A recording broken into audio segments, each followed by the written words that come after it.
Praise the Lord. परमेश्वर के भवन में आनंद की भरपूरी है और परमेश्वर का धन्यवाद देते हैं, राइट। आइए हम कुलुस्सियों उसका 3रा अध्याय 18 से मैं पढ़ूंगा आपके लिए। उसमें ऐसा लिखा है, हे पत्नियों, जैसा प्रभु में उचित है वैसा ही अपने अपने पति के अधीन रहो। हे पतियों, अपनी पत्नी से प्रेम रखो और उनसे कठोरता ना करो। हे बालकों, सब बातों में अपने अपने माता पिता की आज्ञा का पालन करो, क्योंकि प्रभु इससे प्रसन्न होता है। हे बच्चे वालों, अपने बालकों को तंग ना करो, ना हो कि उनका साहस टूट जाए। हे सेवकों, जो शरीर के अनुसार तुम्हारे स्वामी हैं, सब बातों में उनकी आज्ञा का पालन करो, मनुष्य को प्रसन्न करने वालों के समान दिखाने के लिए नहीं, परंतु मन की सिधाई और परमेश्वर के भय से जो कुछ तुम करते हो तन मन से करो, यह समझकर कि मनुष्य के लिए नहीं परंतु प्रभु के लिए करते हो, क्योंकि तुम जानते हो कि तुम्हें इसके बदले प्रभु से मिरास मिलेगी। तुम प्रभु मसीह की सेवा करते हो, क्योंकि जो बुरा करता है वो अपनी बुराई का फल पाएगा और वहां किसी का पक्षपात नहीं। आमेन। आज हम यहाँ पर हम देखने वाले हैं कि परमेश्वर जो है हम सबको एक परिवार के रूप में देखता है। कैसे देखता है? एक परिवार के रूप में देखता है। और उस परिवार का मुखिया कौन है? प्रभु यीशु मसीह। बोलिए, प्रभु यीशु मसीह परिवार का मुखिया है और हम उसकी देह हैं। आमेन। देखिए, हम सब एक परिवार, कलीसिया क्या है? एक परिवार। आपस में बोलिए, कलीसिया एक परिवार है। Church is a family and head of the church is Christ. Yeshu Masih जो है इस परिवार का मुखिया है। हम बाइबल में देखते हैं कि परमेश्वर ने सबसे पहले एक परिवार की स्थापना की और सबसे पहले किसको बनाया? आदम को बनाया, राइट। सबसे पहले परमेश्वर ने आदम को बनाया। आदम को बनाने के बाद उसके लिए क्या बनाया? एक सहायक बनाया, जिसका नाम क्या था? हव्वा, right. God made Adam and Eve as a helper. आज हम देखेंगे कि इस परिवार को परमेश्वर ने क्यों बनाया है। बोलिए, हमारा परिवार। और जोर से बोलिए, मेरा परिवार। राइट। हम इस पृथ्वी में रहते हैं तो हम परिवार में रहते हैं। मैंने आरंभ में आप सब लोगों से पूछा था कि कौन क्या है। वो सब जब मिलता है तो क्या कहलाता है? एक परिवार।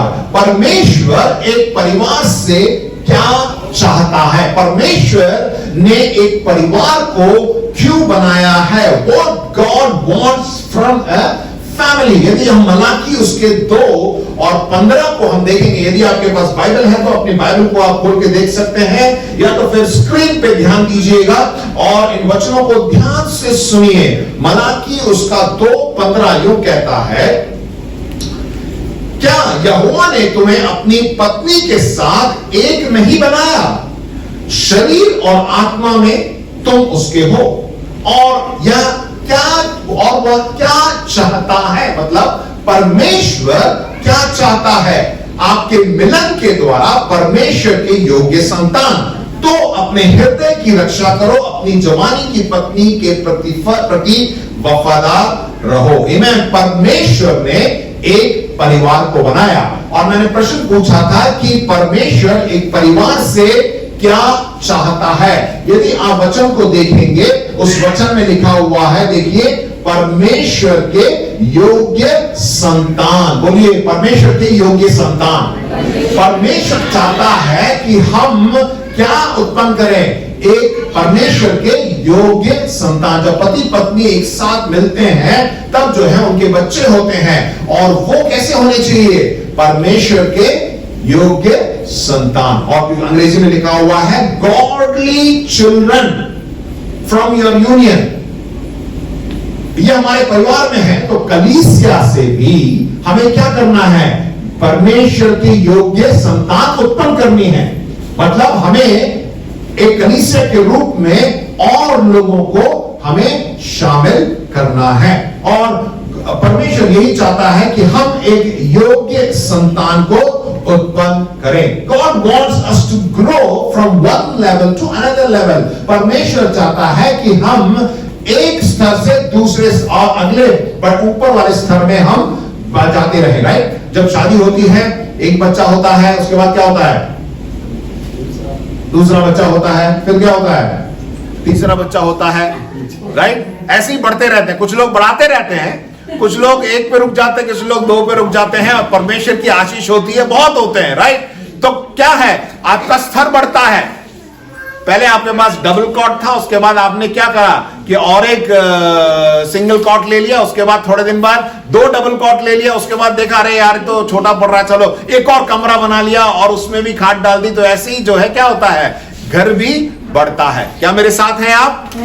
आमेन, हालेलुया। हर एक बात में जो है हमें क्या करना है, बढ़ना है। जब हम बच्चों को देखते हैं, बच्चे भी जो है वो वैसे ही 1 महीने के नहीं रहते हैं। बच्चे क्या होते हैं, वो भी धीरे धीरे बढ़ने लगते हैं। They also grow। और परमेश्वर चाहता है कि हम एक स्तर से दूसरे स्तर में पहुंचे और हम तरक्की करें और आगे बढ़े। किन बातों में, देखिए हर एक बातों में परमेश्वर चाहता है। परमेश्वर चाहता है कि शिक्षा के क्षेत्र में हम आगे बढ़े, राइट। परमेश्वर चाहता है कि आर्थिक क्षेत्र में हम आगे बढ़े। परमेश्वर चाहता है अपना व्यवसाय और जहां कहीं भी आप काम करते हैं, इवन राजनीतिक क्षेत्र में भी जो है हम तरक्की करें, बढ़े। और उसी के साथ हम एक दूसरे के साथ जो है क्या है, मसीह के प्रेम को बांटे और उसमें हमारी कलीसिया भी क्या है, बढ़ती जानी चाहिए। परमेश्वर चाहता है कि ये परिवार बढ़ता जाए, क्योंकि परमेश्वर ने जब आदम और हव्वा को बनाया, उसने क्या चीज दी, तुम पूरे संसार भर में फैल जाओ, फलो और फूलो, राइट। और परमेश्वर वही चाहता है, अपने इस परिवार में भी यही चाहता है। और हमें क्या करना है, किन किन बातों का हमें ध्यान रखना है, इन्हीं बातों को आज हम देखेंगे। बड़े ध्यान से सुनिएगा। मलाकी उसके 2 अध्याय के 16वें वचन में इस प्रकार लिखा हुआ है कि देखिए, क्योंकि मुझे तलाक से नफरत है। इज़राइल के परमेश्वर यहोवा की यह वाणी है, अपनी पत्नी को तलाक देना उसे क्रूरता से डुबाना या अभिभूत करना है। स्वर्ग के सेनाओं का परमेश्वर कहते हैं, इसलिए अपने हृदय की रखवाली करो, अपनी पत्नी से विश्वासघात ना करो। यहाँ पे साफ साफ परमेश्वर के वचन में लिखा हुआ है कि वो परमेश्वर तलाक से नफरत करता है। और आगे क्या लिखा हुआ है, यदि आप तलाक देते हैं अपनी पत्नी को तो उसे क्रूरता से अभिभूत करते हैं, उसे उसको जबरदस्ती आप डुबाते हैं, राइट। और ये स्वर्ग का यहोवा परमेश्वर से कहता है, इसलिए अपने हृदय की हमें क्या करनी है, रखवाली करनी है। अपनी पत्नी को अपनी पत्नी से विश्वासघात नहीं करना है। देखिए यहाँ पे एक मुख्य वचन है, यदि आपके जीवन में ऐसी घटना घटी है तो कोई बात नहीं। अब जब आप मसीह जीवन में बढ़ते हैं तो एक बात का आप ध्यान दीजिए कि परमेश्वर बिल्कुल तलाक नहीं चाहता है। परमेश्वर ये पसंद नहीं करता है। यदि आप में से कुछ लोग ऐसे हैं, आप परिवार में अशांति है और आपके मन में ऐसे विचार आ रहे हैं, तो ये वचन आपके लिए है। परमेश्वर चाहता है कि आप ऐसा कदम ना उठाएं। आपको क्या करना है, परमेश्वर का वचन भी हमें बताता है। उसमें क्या लिखा हुआ है, हृदय की रखवाली करो। You need to guard your heart. हमें अपने हृदय को क्या करना है, उसकी रखवाली करनी है। क्या करना है, अगर हम एक एक करके, अभी मैंने कुलुस्सियों उसके 3 अध्याय में कुछ बातों को मैंने बताया है, हर एक के लिए है।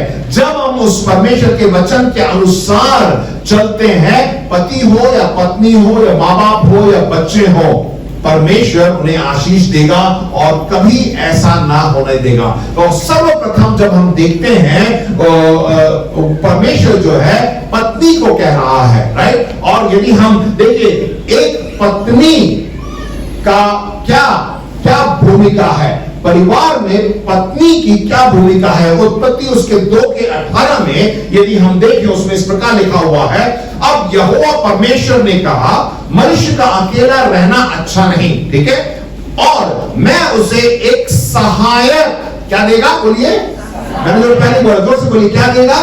सहायक। वहां जो उसे संतुलित करता है और एक समकक्ष जो है और उसके लिए उपयुक्त और पूरक बनाऊंगा। देखिए, एक पत्नी की भूमिका क्या है? परमेश्वर ने उसे एक सहायक के रूप में पति को दिया है और वो क्या करती है? उसे संतुलित करती है। Wife keeps the family in balance.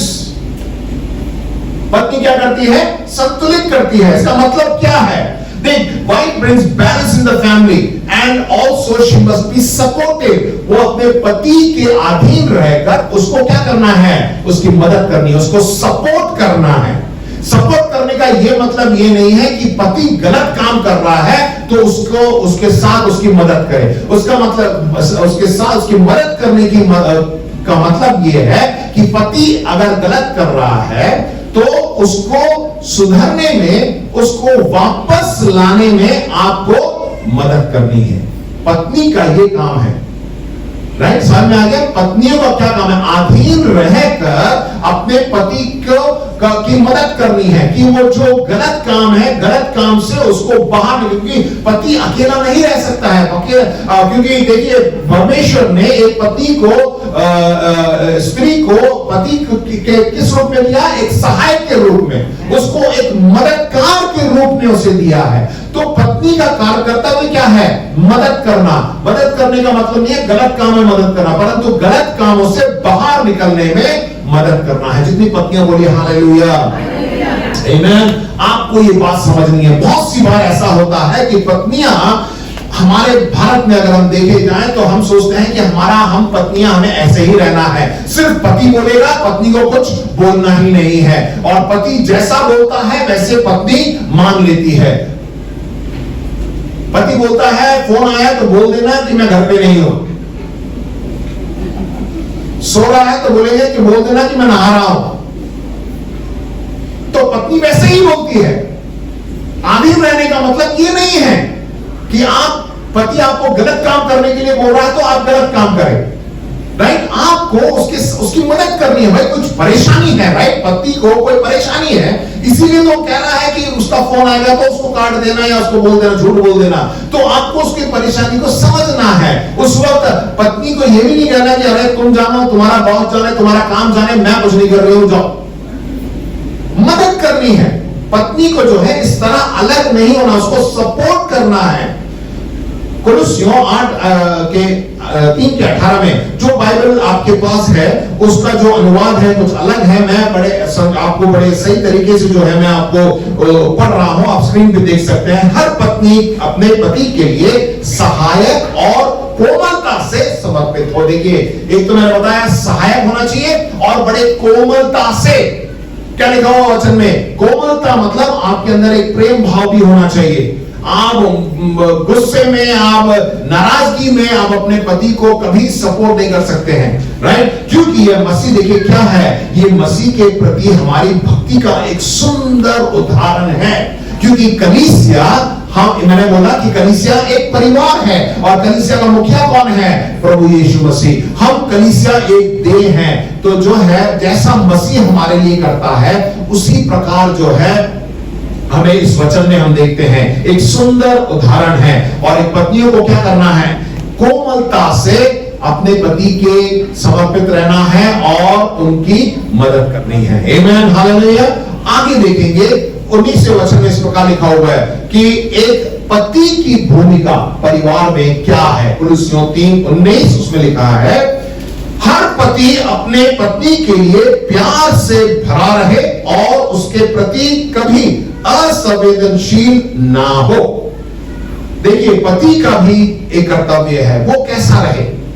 हर एक पति को अपनी पत्नी के लिए क्या होना चाहिए?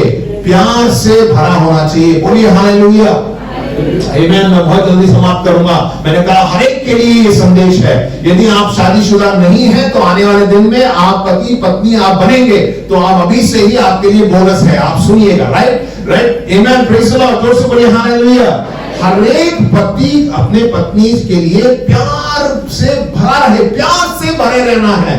राइट, शादी के शुरुआत में बड़ा प्यार होता है, उसके बाद तो मालूम नहीं पति कहाँ है, पत्नी कहाँ है, पति कब जाता है, पति कब आता है, और पत्नी का भी कोई ठिकाना नहीं, पता नहीं कहाँ चली जाती है, कब आती है क्या। ऐसा नहीं होना चाहिए, प्यार होना चाहिए और उसके प्रति कभी असंवेदनशील ना हो, मतलब इनसेंसिटिव। अरे शादी हो गई है, उसके बाद कुछ सालों के बाद अरे छोड़ो वो कैसी भी रहेगी मुझे नहीं मालूम, ऐसे नहीं रहना है। उसके साथ बड़े ऊंचे आवाज से हमें बोलना नहीं है, क्योंकि पत्नियां को परमेश्वर ने इस प्रकार बनाया है कि वो प्यार की भाषा ही समझती हैं, है कि नहीं पत्नियां? बोलिए।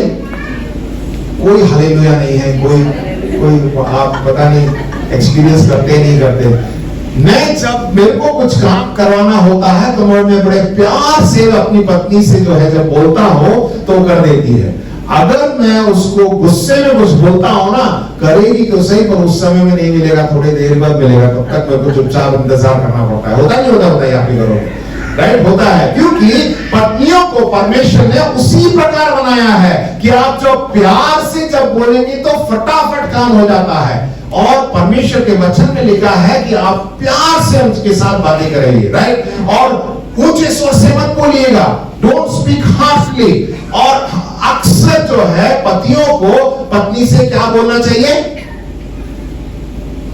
आप तो ऐसे देख रहे हैं, हर पति अपनी पत्नी के लिए प्यार से भरा रहे। जब प्यार भरा रहता है तो क्या बोलेंगे चंदन भाई? मैं अपनी पत्नी से बोलता हूं आई लव यू। ये आप देखिए भारतीय संस्कृति में जो है बहुत ही अटपटा लगता है, आई लव यू बोलना है क्या? मैं तुझसे प्यार करता हूं। आप सोच के देखिए कितनी बार आप बोलते हैं।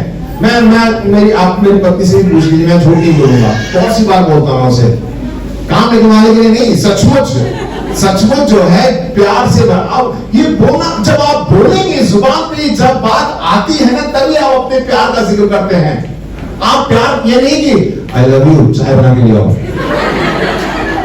आई लव यू भूख लगी 2 बजे बेटा खाना नहीं आएगा। इस बात के लिए आप उससे प्रेम नहीं करते हैं। आप कभी भी आप उससे बोल सकते, प्यार का जिक्र करना बहुत जरूरी है। प्यार एक भाषा है, परमेश्वर के वचन में इस प्रकार लिखा हुआ है। आप मतलब अगर आप ऐसा नहीं बोलते, ऐसा नहीं करते हैं तो यू आर इनसेंसिटिव। आप उन पर ध्यान नहीं देते हैं।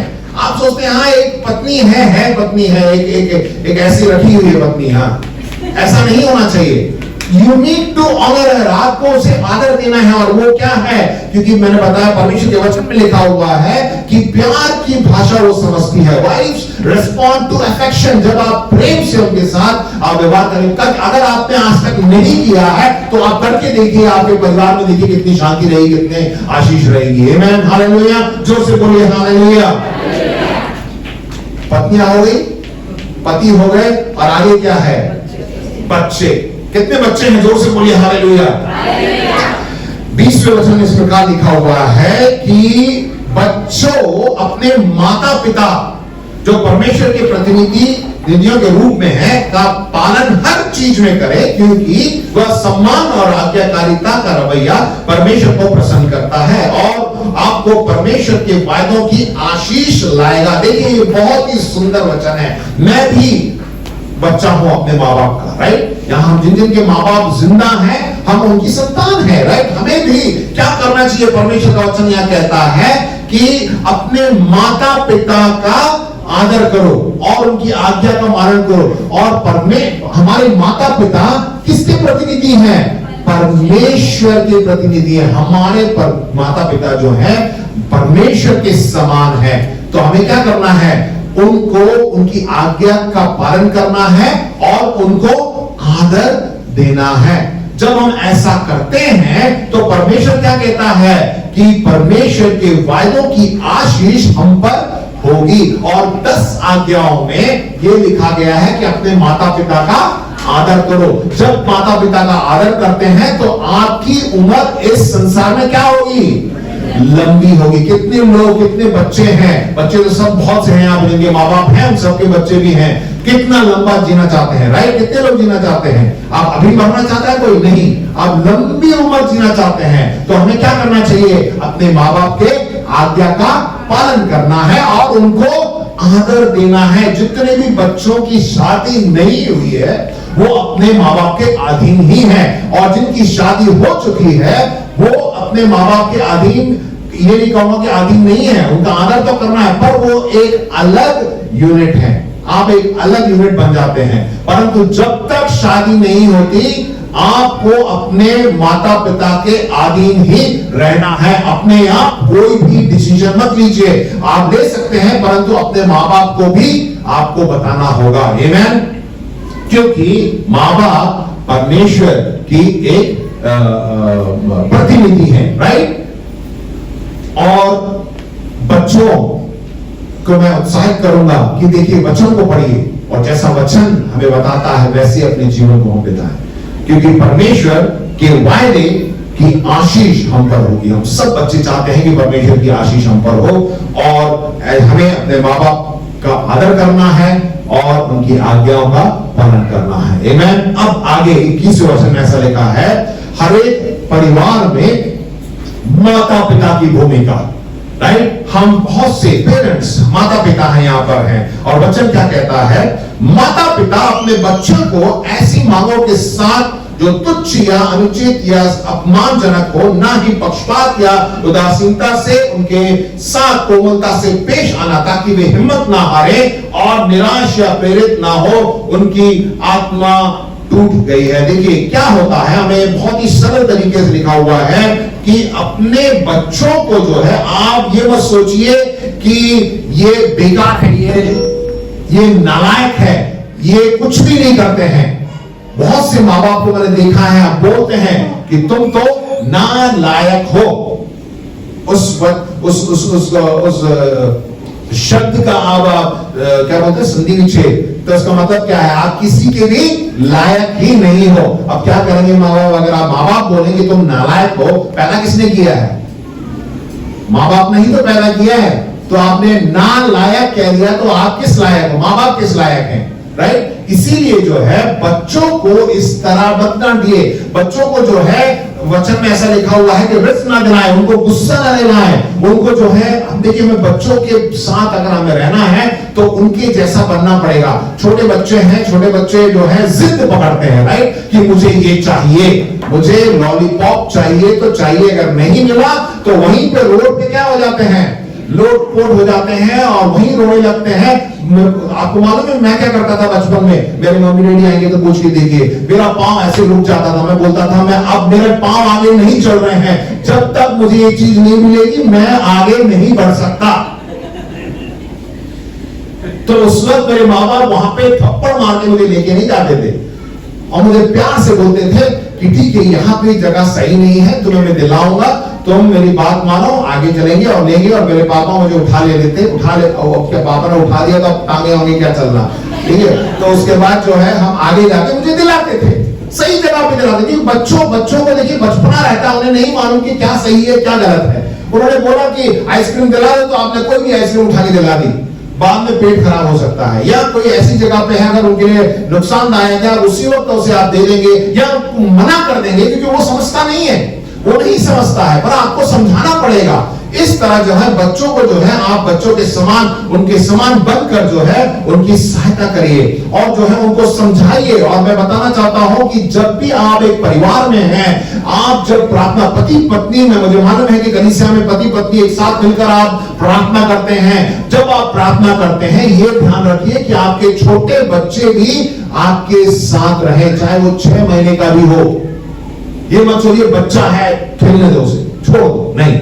बच्चों को भी, मैंने अपने दोनों बेटियों को जो है साथ में, जब बचपन से ही प्रार्थना, पारिवारिक प्रार्थना होती है तो उनको बुलाकर, चाहे कहीं भी हो, उनको बुलाकर मैं प्रार्थना में बिठाता हूं। तो ये जो है करना बहुत ही जरूरी है, तभी बचपन से जो है आप उनको परमेश्वर में बढ़ा सकते हैं, राइट। देखिए इसमें लिखा हुआ है कि उनको, बहुत सी बार हम भारत देश में ऐसा होता है कि हम ज्यादा पक्षपात करते हैं। यहाँ पे लिखा हुआ है कि ज्यादा पक्षपात भी ना करना है। लड़कों को ज्यादा सर पे उठा के रख लेंगे, क्योंकि लड़का ही हमारे लिए क्या है, बड़ा होगा, पढ़ाई करेगा, कमाएगा और शादी करेगा, दहेज लेके आएगा, उस दहेज से हम अपनी बेटियों की शादी करा देंगे। तो लड़के को ही खूब खिलाना पिलाना और पढ़ाई सब कराना। परमेश्वर ने कहा कि जो बच्चे हैं, लड़का हो या लड़की हो, वो परमेश्वर की ओर से क्या है? एक आशीष है और पक्षपात नहीं होना चाहिए। और बहुत सी बार लड़कियां उसको एक्सेप्ट कर लेती हैं, हाँ मेरे भाई में हमारे घर पे एक काम करने वाली औरत आती है, उसका एक ही लड़का है, और उनकी जब लड़कियां काम करने घर आती हैं, लड़का दुकान पे बैठता है, और वो लड़कियां हमेशा ही बोलती हैं अब भाई आया हुआ है, भाई क्या कर रहा है? मजे से घर पे बैठा है, उसे कोई नहीं है, कुछ भी दिवाली हो तो उसको पहला इनाम मिलता है और सब कुछ उसे मिलता है। तो बड़ा दुख होता है जानने में कि लड़कियां काम कर रही हैं घर घर जाके और लड़का आराम से घर पे बैठा हो, पक्षपात होता है। परंतु आज यदि आप इस कलीसिया में बैठे हैं, हम एक परिवार है, कलीसिया एक परिवार है। जोर से बोलिए कलीसिया एक परिवार है, जोर से बोलिए कलीसिया एक परिवार है। जब हमने प्रभु यीशु मसीह को जान लिया है तो इस परिवार में पक्षपात बिल्कुल नहीं होना चाहिए। हमारे परिवारों में पक्षपात नहीं होना चाहिए, राइट? कुछ सालों पहले एक घटना घटी थी, अखबार में भी आया था कि एक मां ने जो है अपनी बेटी के हाथ और पांव दोनों को बांध दिया और ऊपर, गर्मियों के मौसम थे, और ऊपर छत में से छोड़ दिया 2-3 घंटे तक। पूछा क्यों? तो उस माता ने बोला कि इसको गणित में बहुत कम मार्क्स आए हैं और ये पढ़ाई नहीं कर रही है, इसलिए उसको ऊपर छत में। आप सोच के देखिए 45 डिग्री की गर्मी में बच्चा उसके दोनों हाथ और पांव बांध के ऊपर छोड़ दिया है। कितनी दुख की बात है। एक माता ऐसे करती है क्योंकि वो उसको समझ नहीं पा रही। बच्चा जो है पढ़ाई लिखाई में कमजोर है तो कहीं ना कहीं कुछ कमजोरी है, हमें उनकी क्या करनी चाहिए? सहायता करनी चाहिए। प्रिय भाइयों बहनों, मैं आपको बताना चाहता हूं, लड़का हो या लड़की हो, परमेश्वर की ओर से वो आशीष है और आप जैसा चाहते हैं उनको बढ़ाइए। परमेश्वर आने वाले दिन में परमेश्वर उन बच्चों को जो है आपके रूप में, आपके जीवन में और बड़ी आशीष के रूप में आपको रखेगा। आमीन। मेरे साथ है, बोलिए हालेलुया। कभी भी पक्षपात नहीं करना चाहिए। परमेश्वर के वचन के लिए जोर से ताली बजाइए। और अंत में लिखा हुआ है कि सेवकों के बारे में भी, उसके 22वें वचन में लिखा हुआ है, हे सेवकों जो शरीर के अनुसार तुम्हारे स्वामी हैं, सब बातों में उनकी आज्ञा का पालन करो, मनुष्य को प्रसन्न करने वालों के समान दिखाने के लिए नहीं, वरन मन की सिधाई और परमेश्वर से भय रखो। देखो, हर कहीं ना कहीं हो सकता है हमारे घर में कुछ काम करने वाले, आप में से कोई कहीं जाके काम करते हैं, सब सेवक हैं, राइट? और परमेश्वर के राज्य में हम सेवक हैं। आप जहां पे नौकरी करते हैं आप सेवक हैं, पर जब जहां कहीं भी आप हैं, आपको कैसे सेवा करनी है? हे सेवकों जो शरीर के अनुसार तुम्हारे स्वामी है, सब बातों में उनकी आज्ञा का पालन करो। वो चाहता है, ये कंपनी अगर चाहती है कि आप इस तरह काम करें, आप उसी तरह काम करें, ठीक है? मनुष्य को प्रसन्न करने वाले के समान दिखाने के लिए नहीं कि हाँ मैं ऐसा कर रहा हूं, ऐसा कर रहा हूं, परंतु आप जो कार्य कर रहे हैं मन की सिधाई और परमेश्वर के भय के साथ करें। ये नहीं कह रहा हूं कि अगर वो गलत करने के लिए बोल रहा है तो आप गलत करें, परंतु आपको जो काम दिया गया है उसको आप बोलिए, उसको टालिएगा मत। आपको हर एक कंपनी में एक टास्क दिया जाता है कि आपको इस वक्त इसको खत्म करना है, आप उसको करके आइएगा। ये उसको टाल के अगले दिन कर देंगे तो आपके ऊपर ही ज्यादा भार पड़ेगा और आपको क्या करना पड़ेगा?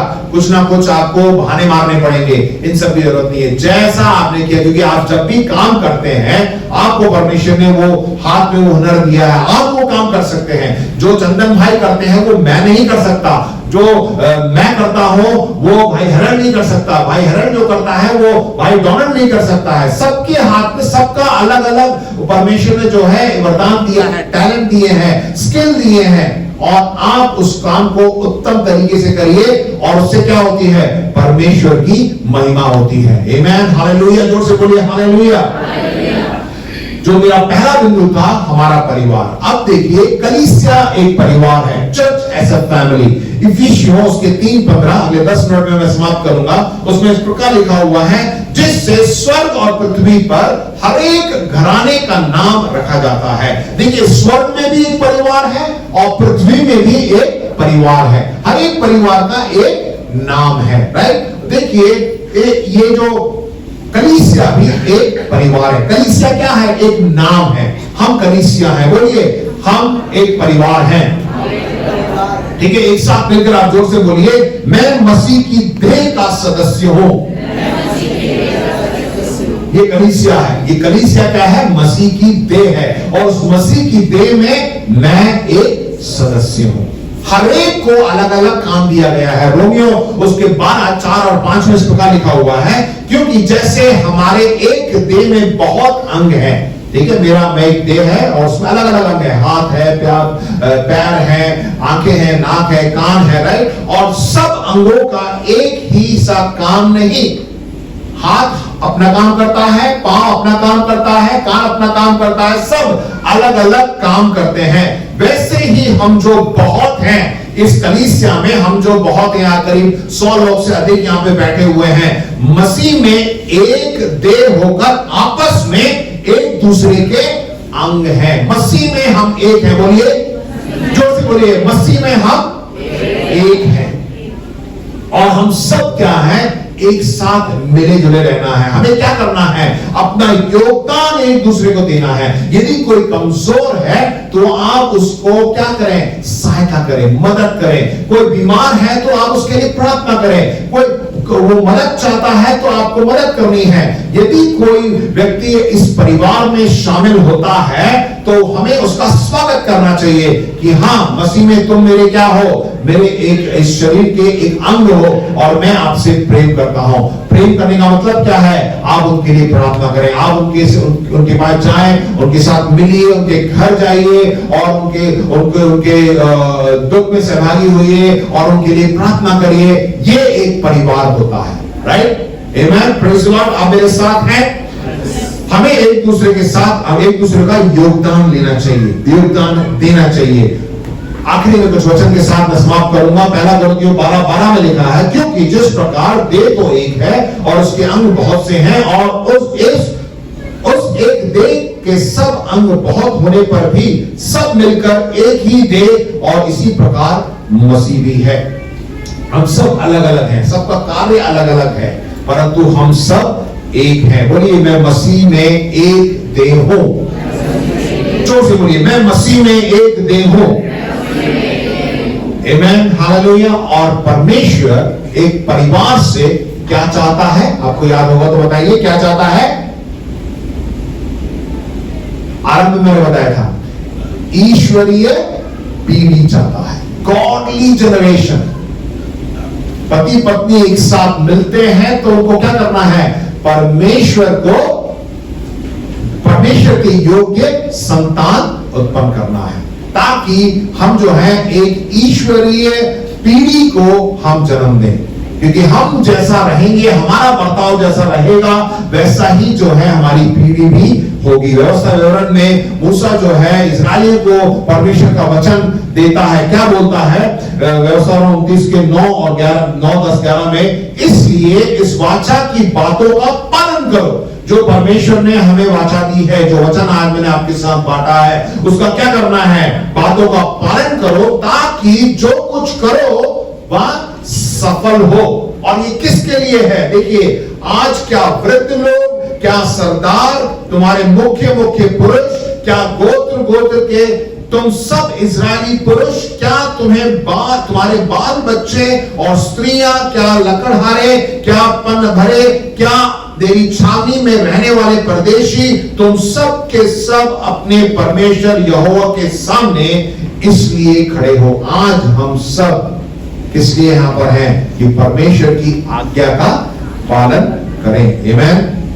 हमें परमेश्वर से प्रार्थना करनी है। आइए हम सब अपने स्थानों पर खड़े हो जाएं।